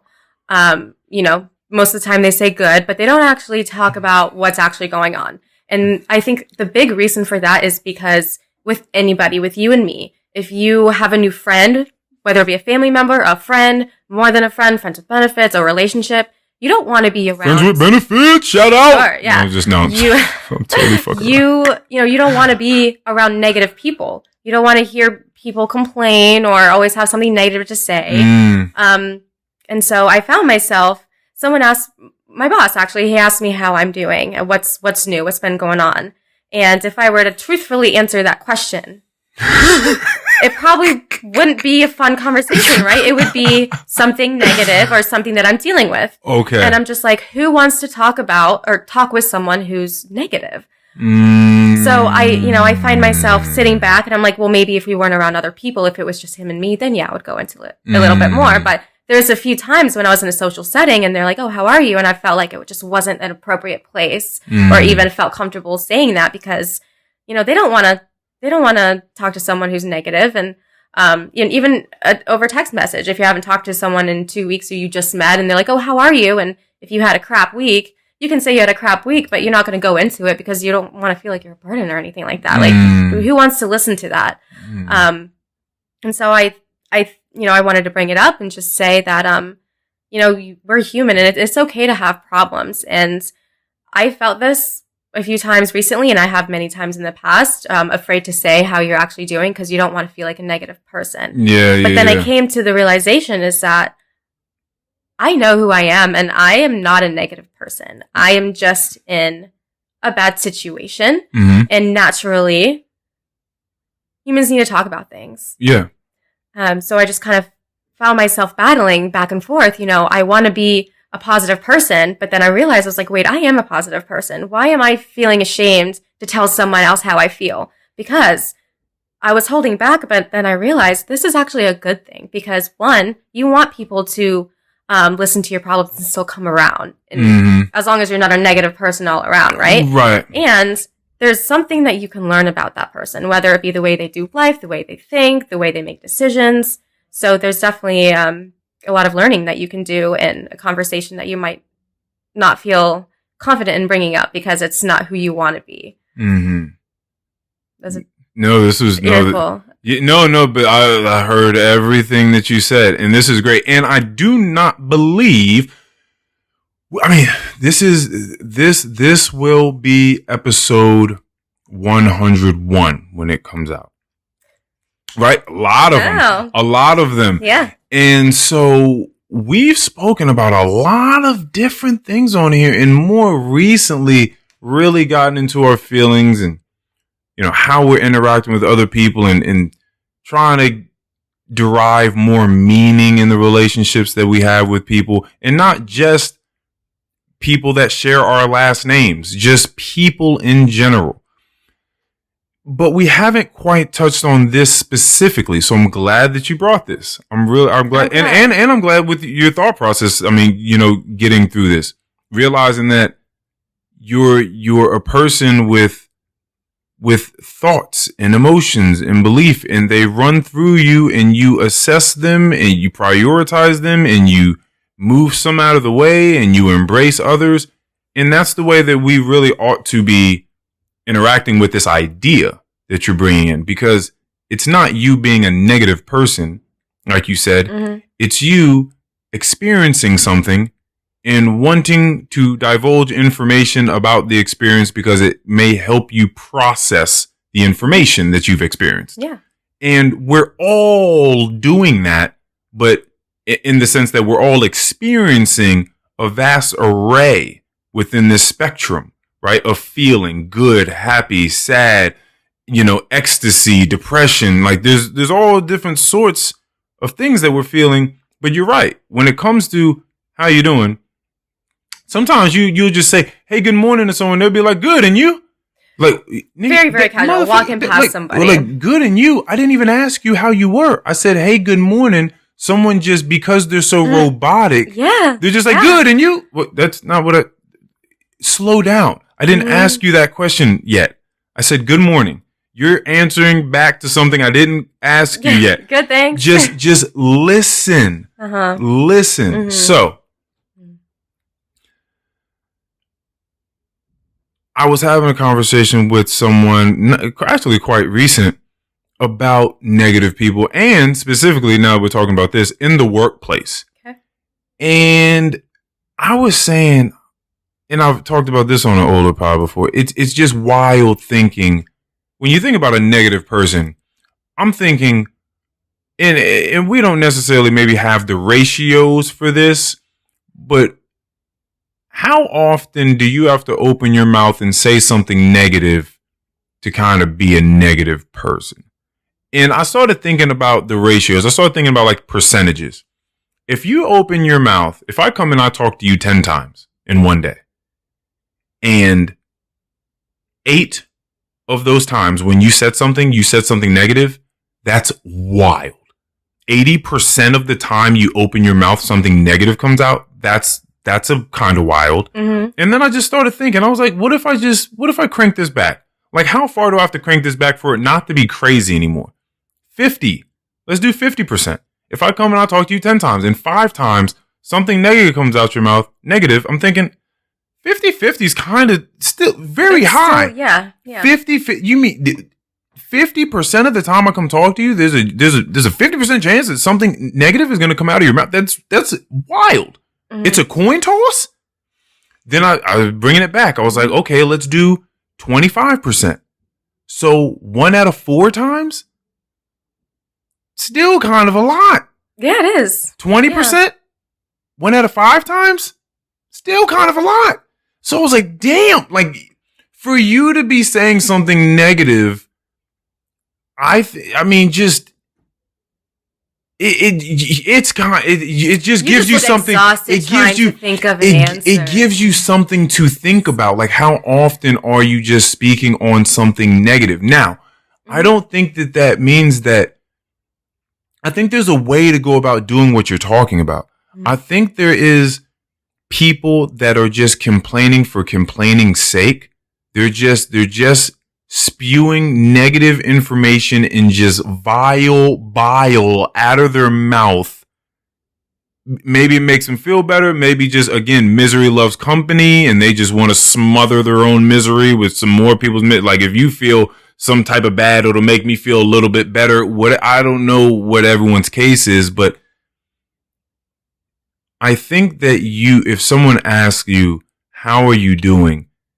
I think you can give them an honest answer without it sounding like the world is out to get you and life just sucks and there's no recourse that you could consciously take to maybe better your situation. There's a difference between being very biased in your complaining. Right? There are levels to complaining. You could be very biased about your complaining and you could just be the victim all the time to life and its circumstances. Yeah, if you look at it that way. Or you could just be objectively stating things that have happened in your life. Yeah. Just plain observations of yesterday, this happened. It kind of made me feel this way. This is what I'm kind of thinking about doing about it. Or this is the way that I'm processing it. But I think that there's a difference and we can read it on human beings. I think we know, just like we know when someone's really listening to us, we know when someone's just complaining for complaining's sake, and this is just what they do. And when someone's trying to truly process something and they just need someone to hear them out and talk about things. And they're just genuinely curious about the experiences that they've had and what it is they're trying to do to work their way out of it or through it. I think that we can read those things on people. And I think through knowing you specifically, I don't think anyone's going to look at you if you answer that question with anything less than, I'm superb. It's amazing. Oh my God. Like lilies and daisies and unicorns and rainbows. Like, I think if it's anything less than that, I think it's okay. People will know that you're not that person that's just running around trying to rain on everyone's parade. I think you will be given that benefit because we know who you are. But you have to live in such a way that people know that you're not that person. You know, to just be running around and just shitting on people's day all day long. So they're like, oh, she has something she wants to talk about. I should give her my attention because she's not that person. So she's here at a real genuine just divulgence of information and out of genuine desire to connect with another human being. And that I think you gotta respect. You gotta respect that. I respect it. And I don't think that we should really even be walking around with the pleasantries and just asking people how they are if you're not ready for a real fucking answer. How about you just shut your fucking mouth and don't ask people questions that you don't want the answers to? There it is. Yeah. I mean, I agree. And I guess the only, to add on to that, you can tell when people do have problems that they want to talk about, you can tell, hey, this person knows how to work through their problems. But there's other people that might not know how to do that yet, and that's okay. Yeah. But that's definitely it's a growth opportunity as well, whether it be you're the person who has problems and you want to talk about it, or you want to be there and you want to be the listener. But all in all, I don't think I'm the only one who has these kinds of thoughts. And, you're right. There people ask you, how are you all the time, whether it be at your Dunkin' Donuts or at the car dealership or anything like that. But then there's people who you have deeper relationships, whether it be my boss, or my friend I just started bartending with a few months ago, and we started getting close. But, I don't want to sound like I'm negative. But so I was battling that thought with myself a few times recently, and I found a good way to think about it. Yeah. That really is funny. You said a lot of very interesting things that I have, as always, been pondering on. Go ahead. Have you ever found yourself in that situation where someone asks you how you are and you don't really want to, whether you don't want to talk about it or because you just don't want to bring up a negative conversation, you'd rather talk about something positive? Do you ever find yourself putting a filter on? At this stage in my life? Probably not. Right. So at this stage in my life, people got to understand, especially if you see me every day, like people, if you're around me, you know what it is. Like, you know who I am. You know that every time I speak, it's coming from the heart. Mm-hmm. Every single time. I can't stop it anymore. It's just how the way I'm conditioned. So I'm letting everybody know, don't fucking talk to me. If you truly do not want a real answer, you probably should not speak to me.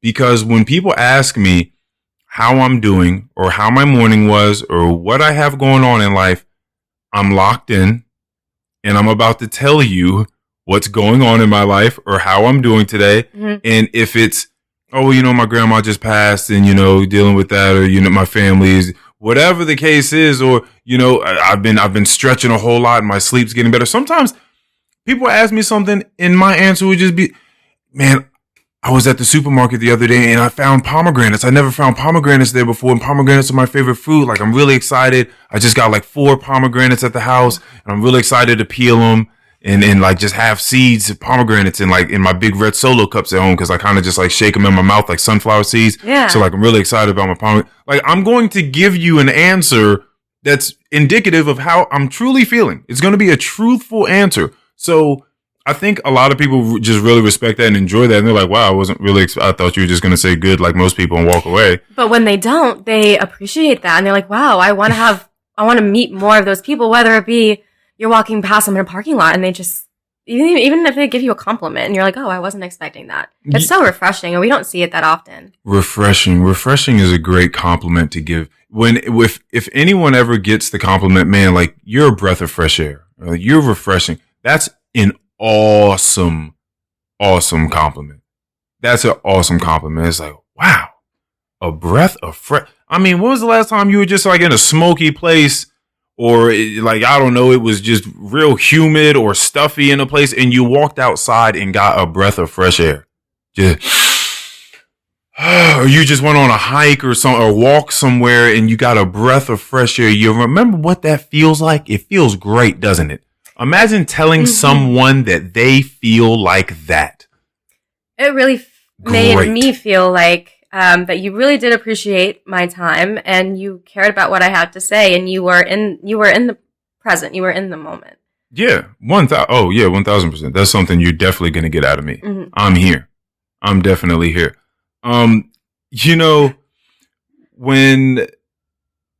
I was talking to that friend about people just being wildly negative, I spoke to another friend about that conversation, mm-hmm. and we spoke about how sometimes people living on the fringe on either end of any spectrum is just very interesting. And it's, by definition, it is extreme.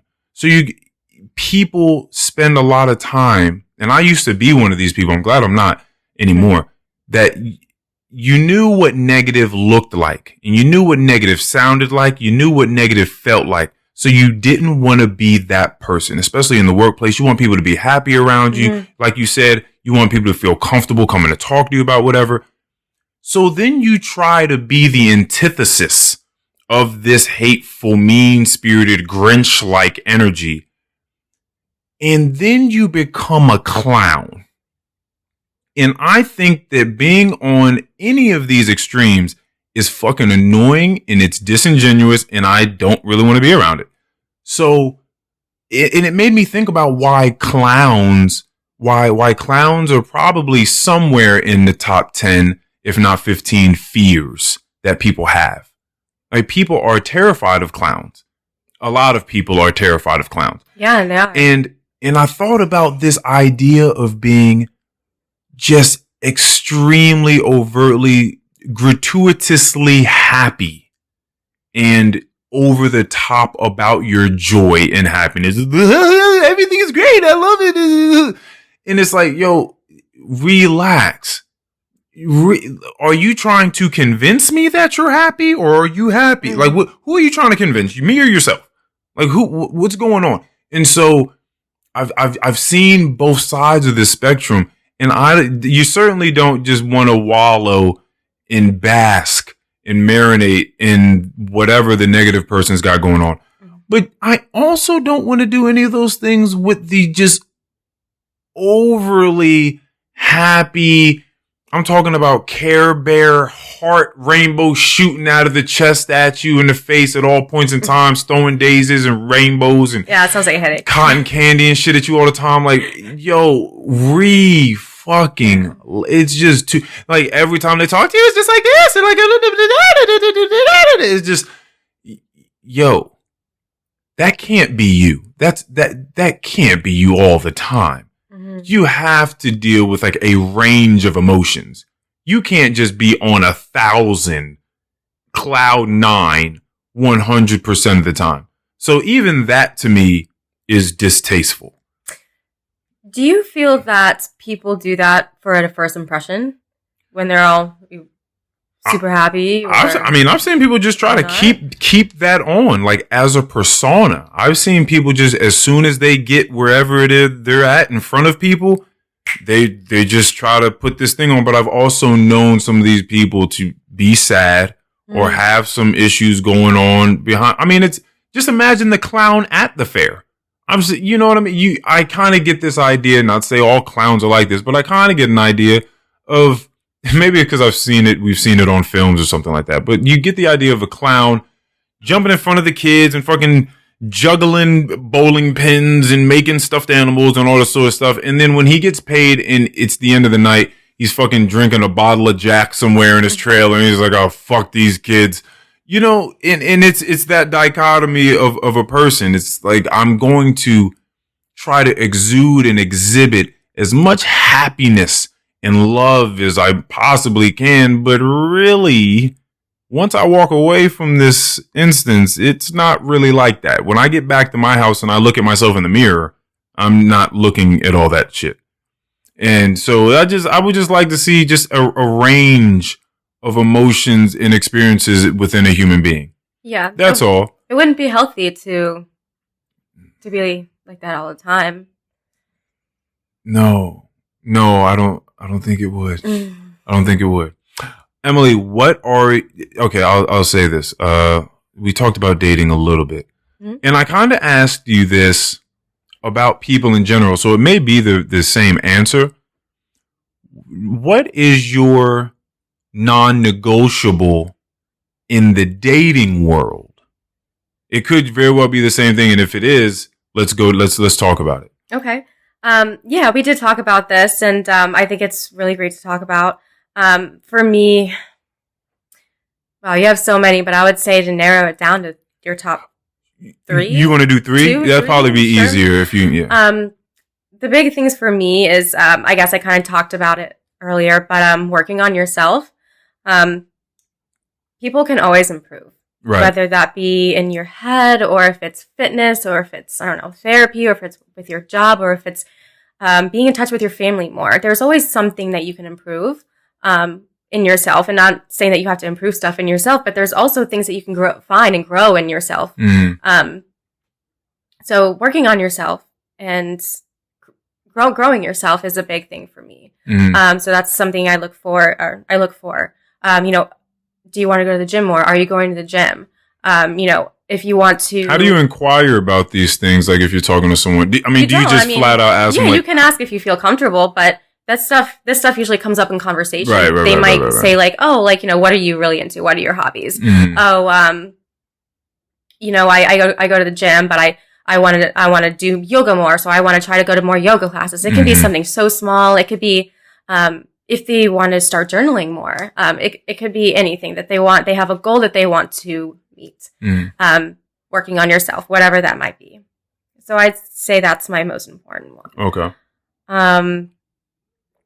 My second one, I would probably say maybe just the chemistry. We have to have that emotional intelligence. Okay. I think it's not easy to find someone where you can sit down and have a real conversation where you're really in that moment and it's an emotional conversation. It's not just a really shallow conversation. How are you? How'd your day at work go? I want to sit down and actually have a real conversation with you. That's another thing. What do you think gets in the way of that most from your experience? What do you think gets in the way of you and whomever you're sitting across from having what you deem to be a real conversation with real substance, real meat and potatoes to it? Well, it could be, your creativity that day. Some people just, they can't think straight one. Before. Yeah. Well, some people might not be that creative one day and they might not be themselves, and another day they can be super talkative. So it could depend on the day. But it's the willingness to be open to having that conversation, because there's some different viewpoints that can come in. But I really think it's another thing that just flows naturally. Mm-hmm. Having emotional intelligence is something important. You've touched on a couple of times, and I've noticed this about you, is you do you spoke about being neutral when trying to deal with people's problems, and especially if it comes across anything that, may be health related, which again in the US has become politicized so clearly. Now you're dealing with the politics of it, which don't really exist. But I would think that when someone does have an opposing viewpoint from yours, as you kind of assumed I was going to have about the subject you just brought up to some degree, or you thought I was going to have an opinion, maybe not just an opposing opinion about, what to say when somebody's asking you about your day and how you go about it, how you interact with it. I would assume that you would do pretty well. It seems to me that you do pretty well of just staying in the middle. Like you don't really seem to have like a dog in the race. I guess it would be a horse in the race, dog in the fight, that's bad, right? Dog in the fight. We should probably stop using that one. but anyway, it seems that you remain pretty objective, and you listen pretty well. So I don't know if I see you trying to fight so hard for your biases or your positions on things as they stand in the moment. I think you would do pretty well at just listening and understanding where the other person is coming from. Because even as we talk through all these things, you always to some degree play either devil's advocate or angel's advocate, however you like to look at it. You always try to give that person could just be feeling this and be dealing with this. And so maybe that could have, brought this whole thing along, but you always give this other side. So I would just think that you would do pretty well in those, what could become a heated discussion or a high stakes conversation or a heated debate. I think that you would do pretty well. How have you fared in those sort of instances? Do you do all right? Is this a proper assessment or? Yeah, it's, I think it all comes down to respecting the other person's thoughts and opinions. And if they want to talk about it with you, then sit down and listen, and then you can give your opinion. Okay. And then if they're open to your opinion, great, then you can continue your conversation. If not, then maybe it's just not the kind of conversation you can have with that person. Yeah. And that's and it's good to know that early. So so you don't have to waste your time or. Yeah. Yeah, it makes sense. Have you been discouraged learning that there are certain people that you would have really, really liked, or you felt like maybe you had expectations like this person should be the person that I should be able to have a certain type of conversation with, and it turned out that they weren't that person? Well, I've definitely had a few conversations with people that I wanted to get more out of. Like I couldn't break that surface. Yeah. But yeah, I don't know. Were you discouraged from it, or hurt by it to any degree? You're just like, all right, I guess that's just what it is here. It's still a decent conversation, but it's just move on. Just not. I mean, it might not be something that's on the tables. But then we talked about this before, and it doesn't have to be in the dating field, but I said always be open to a second date. Oh yeah, you did say that, right? Because you said you never know exactly what the circumstances were that they could just be super nervous. Yeah. It could be whatever. Yeah, so you might have, an okay conversation then, but I mean, if there was no red flags or if they got some of your top things you're looking for, invite them back for another conversation and see if that's different. You're very generous, Emily.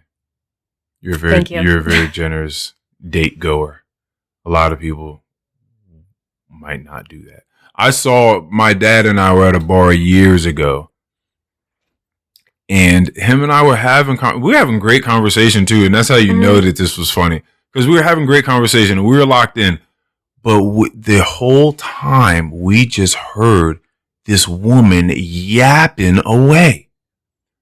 I don't know if you're a lover of this too. I know people love to people watch, but specifically, if you can sort of eye what you think might be a first date, oh, those are great. Oh. Have you seen them? Yeah, of course. I mean, I've served bartending for years. Oh yeah, that's right. You can see them. Oh yeah, you've been at the bar, so you get close up. As soon as this couple walks through the door. Oh, so okay. You can see also how they treat each other, their body language too. Mm-hmm. It's not that hard to notice. Yeah, okay. You can see like the little nervous things that they're doing, maybe playing around with stuff and not really, again, having that chemistry or having the fluidity through their conversation. Like they haven't quite figured each other out yet. Yeah, they just haven't been comfortable yet. Yeah. But the great thing about it is with dating is that it's learning about yourself too. Yeah, for sure. I mean, you ought to be. Because hopefully you're paying attention to the entire situation as opposed to looking at them and expecting them to perform some sort of circus act to impress you. Because I'm certain that that's a perspective as well. Well, I hope that people don't do that, because it's exhausting to put on this kind of persona, and then you're going to have to keep that persona for months. And if it does last for months, for years, and then eventually it's going to crack. Oh, goodness gracious. You and I both know eventually that's not going to work, and then they're going to see the true side, and you just wasted all of this time. So as scary as it is, there's nothing wrong with completely being yourself, even if it is with someone new, because if it is with someone new and they don't invite you back, why do you want to talk? Why do you want to be in a relationship with them if they don't want to be in a relationship with you? Well, man, Emily, I've been podcasting for a little while now. I've been having a lot of conversations with a lot of people for a while now. I wish things were that easy. I wish people just like, why would I just want to be in a relationship if someone just wasn't treating me right or just didn't love me for who I really was and how? Yeah, it's hard, and I'm not perfect, but it's a learning experience. Mm-hmm. And you didn't give a third quite yet, I don't believe. Oh, third, I would say sensuality. Sensuality. Okay. All right. So So, I mean, would you like to elaborate? Sure. I think the sexual connection is extremely important, just as much as having an emotional connection. So I think that might be the third one. Whether it be sexual or whether it just be like heartfelt. You have that open connection with someone else. Yeah. Yeah, I think so too. I definitely think so. I now that is a conversation that we have spoken on here sparingly throughout various episodes. I don't know. Oh, I have spoken to at least one woman guest on here, very vaguely about sex.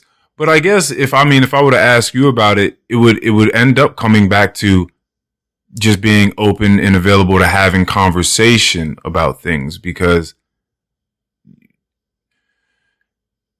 sex and good sex, I mean, those are two different things. Sex, right?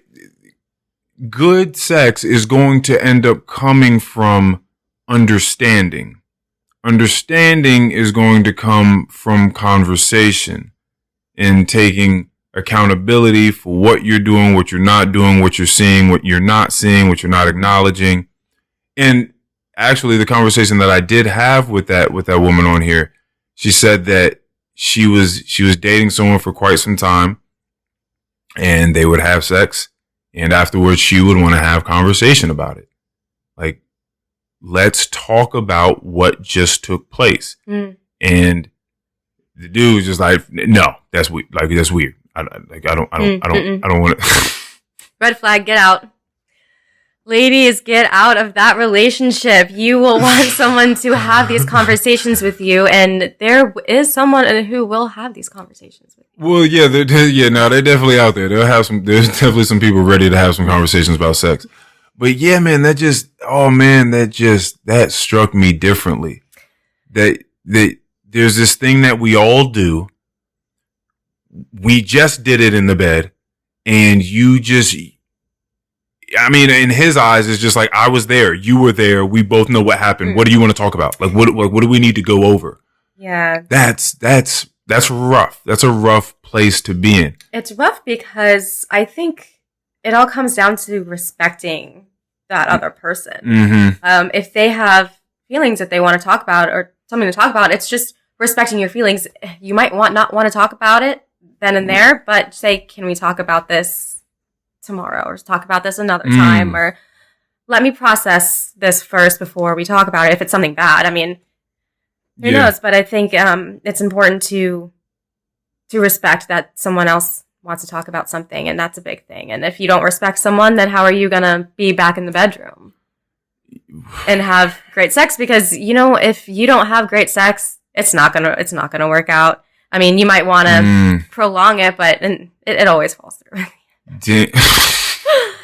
Yeah, just being real, that's a big part. I think it comes hand in hand with having emotional intelligence and having that sexual connection. Yeah, there used to be I used to talk to a woman at my job a long time ago. She's not there anymore, so that everybody stop trying to figure out who she may be if you listen and you go to my job. And she used to come to work and talk to me. I don't know how many other people, maybe a couple other people, about not only her relationship and her her holy matrimony, but the sex life within that and what that was like for her. And that it was just, the quality was abysmal. It was terrible. He didn't care about her pleasure in the slightest. It was just all about him. And whether it was during or whenever it does happen, like it's when I want it to be. It's not about you in any capacity whatsoever. I asked her, have you, supposedly this guy was like she was giving away way too much information.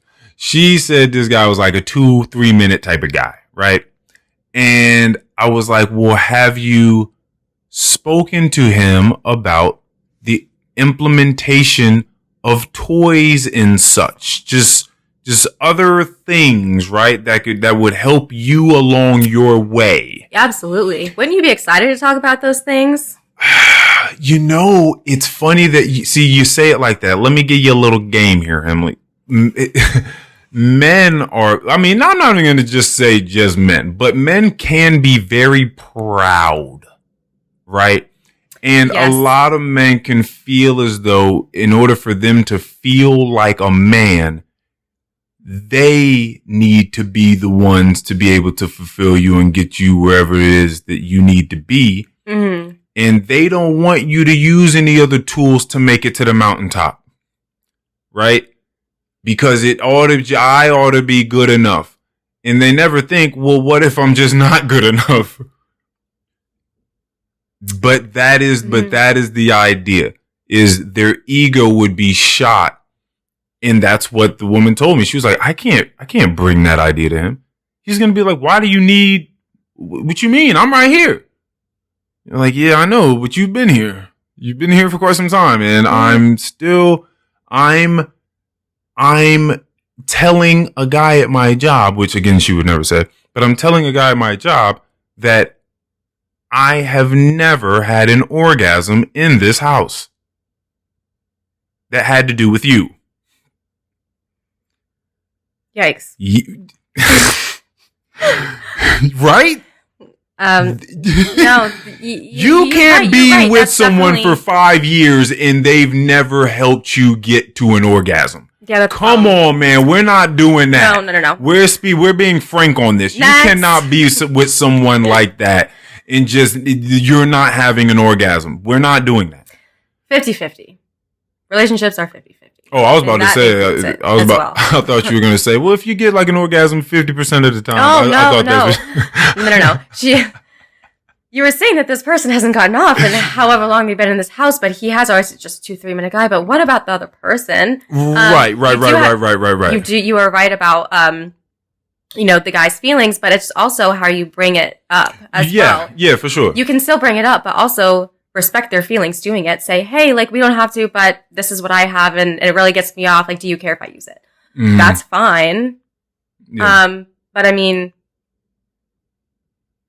being sexual is something with two people. So if one person's genuinely enjoying it, isn't it more chance that the other person is enjoying it just as much, if not even better, if they're both enjoying it? So let me ask you this question, because I want to ask more and just stop making assumptions. I feel that way. The way you just described. I am a pleaser. Mm-hmm. That makes me feel good to please. I'm not going to say that that's just everyone's bag. I don't know if that's just, I can probably be sure that that's not the case for everyone. And it's like, if I'm pleased, I'm good, and I'm going to sleep now, leave me alone. Mm-hmm. It could just be that simple. But yes, the vision for me of someone being pleased by me, with me, around me, right? So it doesn't necessarily have to be simply my doing. But if this is just a moment of pleasure being had, and we're just sharing this moment, yes, that further pleases me. But I'm not certain that, again, some people will allow their ego to take a back seat to someone else's pleasure if it's outside of them being responsible for it, solely responsible for it. I think an ego can just be a killer. I think like someone's pride and ego can really get in the way of a lot of things, like their significant other's pleasure and path to an orgasm. Yeah. And they can definitely tell if they have that kind of ego, and that's probably why she didn't say anything, right? So yeah, that's definitely something that's very easy to tell. So I can understand why. I guess there might be certain situations when you can feel more comfortable bringing something up, and other times not so much. Yeah, I guess so. All right, so these are your three. Your very first thing is be working on yourself. Whatever that is. We got to be working towards something. We can't just be sitting or looking around. There's always some sort of goal, some new thing that you can do, that you can improve on, that you can find a new passion in. There's always something to do than doing the same thing every single day. Second one, which was, I'm drawing a blank right now. The second one was emotional intelligence, right? The connection, the chemistry, that sort of stuff. Yeah. And then the third one being sensuality. Yeah. That makes sense. I'm good with all those. Mm. I'm with you. I mean, there's nothing better than sitting down and having a great hour-long-ish conversation, even more. Yes. Yeah, I'm with that. By the way, hey, here we are. And where are we at? We're almost at about 2 hours. That just happens. I don't know how you have felt about this, but yeah, it happens. And you seem like you've gotten quite comfortable. I'm comfortable. I mean, it's really just you and I here at the end of the day. There's no one else here. There's nothing different. We're just recording. I will ask you one more question before I wrap this up. I would love to know, in this day and age for yourself, at this juncture of your life, this phase, what is at the forefront of your mind? I mean, this may very well be the thing that you're trying to work on the most, as you were just talking about, trying to evolve and ascend. So what is at the forefront of your mind? What do you wake up most days and this is the thing that's sort of generating motivation and momentum for you to keep going? What are you focused on most? I'm really passionate about what I do every day, which is my job. Right. And that gives me a lot of motivation to learn more and to be better. Mm-hmm. That's a really good question. What's the latest thing that you feel like you've learned, or you stumbled across in the HR field? Is that you really have to love what you're doing to be able to do it every single day. There's always different perspectives to look at things, but you really gotta make things work for you. You really gotta think differently. You really gotta put things in perspective. I think that's an important thing. Yeah. Yeah. I have one requirement only. Well, I guess two requirements that I have people do here. One, put their phone on silent. You've already done it. Completed. Good job. Congratulations. Number two, I know that can be very tough for people. People get very antsy and anxious being away from their phones and not being able to touch their phones and just scroll and just know that it's there. It's like my little sister, when she was a baby, she used to have a little socky. I know some people have like a blankie or a teddy bear or something that just consoles them when they're sleeping as a baby. For adults, it's their phone. So I'm always grateful that people can just have like an hour to 2 hours to 3, however long the episodes last, away from their phones, because I know it can be pretty rough for people. The other requirement is that at the very end of the episodes, this is called the Any Last Words pod. We give some last words for the people. It can be anything in the world you want. It could be about something we've spoken about in the pod, and it can be a wrap up on that. It could be something we haven't spoken about. It could just be, thank you guys, I love you. It can be whatever it is you want it to be. Let's see where your creativity is right now. But just, your last words for the people. My last words. Jumping back to, you never know what's going to happen. You never want to leave on a bad note with somebody, because you never know what's going to happen the next day if something might happen to them. Love as much as you can. There's a reason why I brought up, hey, I had this thought in my head and it's not that positive.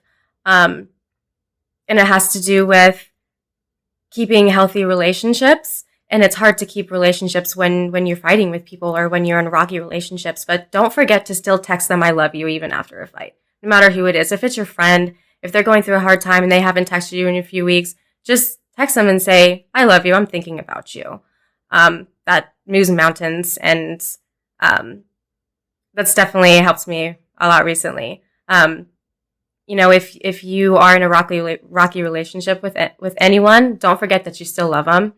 I just had an argument with my brother a few days ago, and he left the house, but even before leaving the house, he still said, I love you, I'll see you later. Oh, wow. That's cool. Yeah. So just keep the people you love close.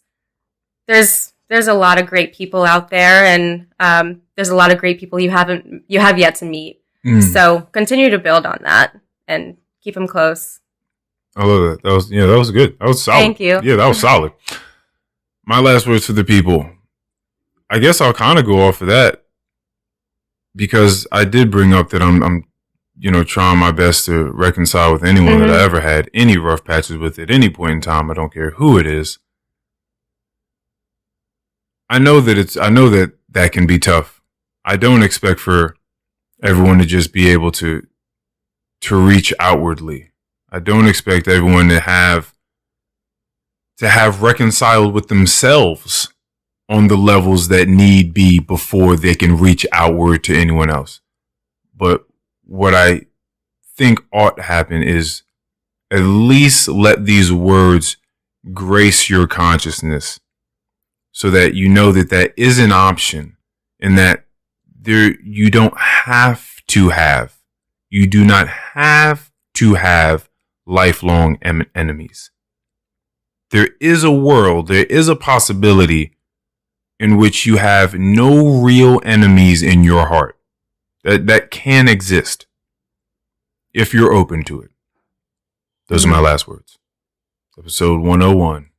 Thank you so much for being here. Thanks for having 101. Oh, man. Woo! And you're making me kind of think of like Cruella de Vil, the Dalmatians right now. White and black. That's just white and black. Wear. That's it. All right.